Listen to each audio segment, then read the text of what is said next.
China's worst outbreak of COVID-19 since the beginning of the pandemic shows no signs of slowing down.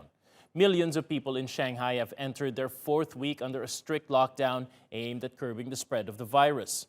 While new infections have gone down in the financial hub, the capital Beijing is dealing with its own surge. The International Monetary Fund has warned that strict health measures could result in a slump in the world's second largest economy. And it's also having a broader impact on markets, with the price of oil falling more than 3% to its lowest in 2 weeks. And China may be far away, but developments there are also bringing down the mood among investors in Europe. Stocks on the continent are down as concerns over global economic growth outweigh the re-election of business-friendly President Emmanuel Macron of France.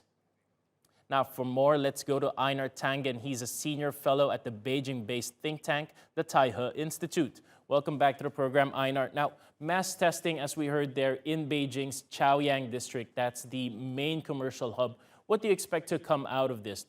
Should we expect a broad lockdown like we're seeing in Shanghai, or is a more targeted approach kind of the more appropriate strategy now for authorities in Beijing?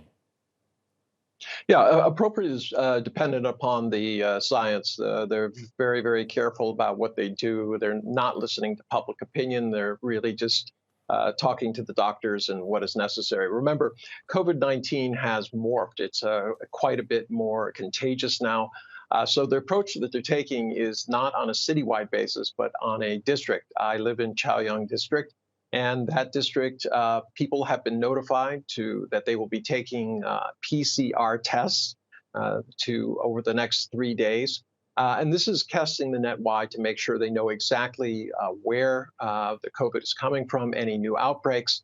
Once they have that information, they will obviously have containment procedures. But it looks like they'll be asking people to stay at home unless they need medical attention. So expect, if it continues, expect 2 to 3 weeks, and then things will be back to normal, very much like Shenzhen, not like Shanghai. So you mentioned public opinion there on Beijing. They've been under a lot of pressure to open the Chinese economy back up, as other major economies are doing. Why haven't they done so? Well, it's not a question of whether they want to or pressure. The issue is COVID-19.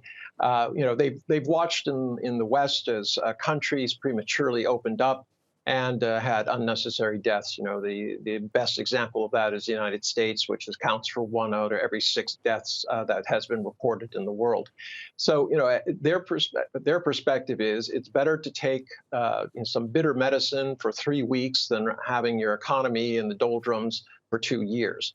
Remember, during this whole COVID-19 period, China has been growing in positive numbers, over 10.2% during that time, versus other countries which say that they know how to handle this, but have had negative growth numbers or very, very small positive ones.